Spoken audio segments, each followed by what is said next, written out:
ಮದುವೆ ಮನೆ ಅಂದರೆ ಏನು ಗೊತ್ತಾ? ನಗು, ಸಂಭ್ರಮ, ನೆಂಟರು, ಖುಷಿ. ಆದರೆ ಮದುವೆಗೆ 4 ದಿನ ಮಾತ್ರ ಬಾಕಿ ಇರುವಾಗ ಮಧ್ಯರಾತ್ರಿ 1:30 ಗಂಟೆಗೆ ಒಬ್ಬ ತಾಯಿ ಎದ್ದಾಗ ಅವಳ ಜೀವನವೇ ಖಾಲಿಯಾಗಿತ್ತು. ಅವಳ ಮಗಳು ಮನೆಯಲ್ಲಿ ಇರಲಿಲ್ಲ. ಇದು ಕೇರಳದ ಕಾಸರಗೋಡಿನಲ್ಲಿ ಹುಟ್ಟಿದ ಒಬ್ಬ ಸರಳ ಮಹಿಳೆಯ ಕಥೆ.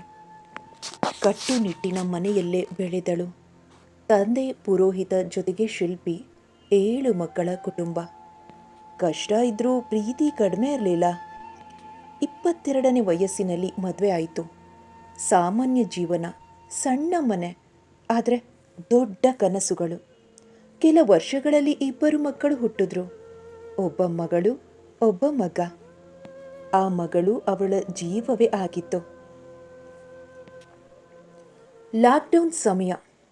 ಆನ್ಲೈನ್ ಕ್ಲಾಸ್ಗಾಗಿ ಮಗಳಿಗೆ ಮೊಬೈಲ್ ಕೊಡಬೇಕಾಯಿತು.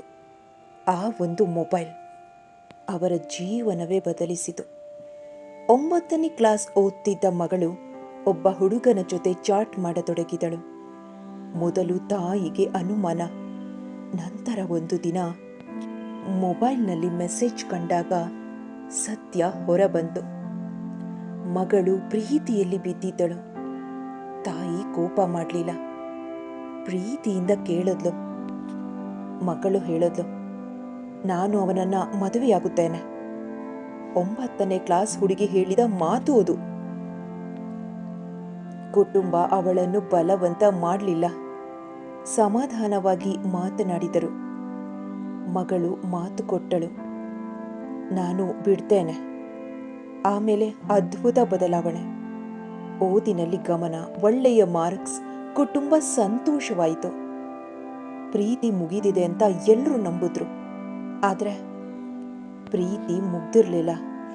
ಅದು ಮೌನವಾಗಿ ಮುಂದುವರೆದಿತ್ತು. ಡಿಗ್ರಿ ಓದುತ್ತಿದ್ದ ಸಮಯ. ಒಂದು ದಿನ ಮಗಳ ತಮ್ಮ ಅವಳ ಫೋನ್ ನೋಡ್ದ. ಮತ್ತೆ ಅದೇ ಹುಡುಗ, ಅದೇ ಪ್ರೀತಿ. ಕುಟುಂಬಕ್ಕೆ ದೊಡ್ಡ ಶಾಕ್. ಮೊಬೈಲ್ ತೆಗೆದರು. ಕಾಲೇಜ್ ಕೂಡ ನಿಲ್ಲಿಸಿದ್ರು. ಕುಟುಂಬ ಗೌರವ ಉಳಿಸೋಕೆ ಯಾರಿಗೂ ಹೇಳಲಿಲ್ಲ. ಬಂಧುಗಳು ಒಂದೇ ಮಾತು ಹೇಳಿದ್ರು, ಬೇಗ ಮದುವೆ ಮಾಡಿಬಿಡಿ. ಒಳ್ಳೆಯ ಹುಡುಗ ಸಿಕ್ತ. ಮಗಳು ಮೊದಲಿಗೆ ವಿರೋಧಿಸಿದಳು, ಆದರೆ ಕೊನೆಯಲ್ಲಿ ಒಪ್ಪಿದಳು. ಎಂಗೇಜ್ಮೆಂಟು ಆಯಿತು. ಮನೆಯಲ್ಲೆಲ್ಲ ಸಂತೋಷ. ಚಿನ್ನ, ಬಟ್ಟೆ, ಖರ್ಚು. ತಾಯಿ ತಂದೆ ಎಲ್ಲವನ್ನು ಕೊಟ್ಟರು. ತಾಯಿ ಮನಸ್ಸಿನಲ್ಲಿ ಒಂದೇ ಮಾತು, ಈಗಲಾದರೂ ನನ್ನ ಮಗಳು ಸರಿಯಾಗ್ತಾಳೆ. ಮದುವೆ ಹತ್ತಿರ ಬಂತು. ಮಗಳು ನಗ್ತಾ ಇದ್ಲು. ಎಲ್ಲರ ಜೊತೆ ಮಾತನಾಡುತ್ತಿದ್ದಳು. ಯಾರಿಗೂ ಅನುಮಾನ ಬರಲಿಲ್ಲ. ಆದರೆ ಅವಳು 2 ಫೋನ್ ಜೀವನ ಬದುಕುತ್ತಿದ್ಲು. 2 ಫೋನನ್ನು ಯೂಸ್ ಮಾಡ್ತಿದ್ಲು, ಮನೆಯವರಿಗೆ ತಿಳಿಯದ ಹಾಗೆ. ಒಂದು ಮದುವೆಯಾಗುವ ಹುಡುಗನ ಜೊತೆ, ಇನ್ನೊಂದು ಹಳೆಯ ಪ್ರೀತಿಯ ಜೊತೆ. ಯಾರಿಗೂ ಗೊತ್ತಿರಲಿಲ್ಲ.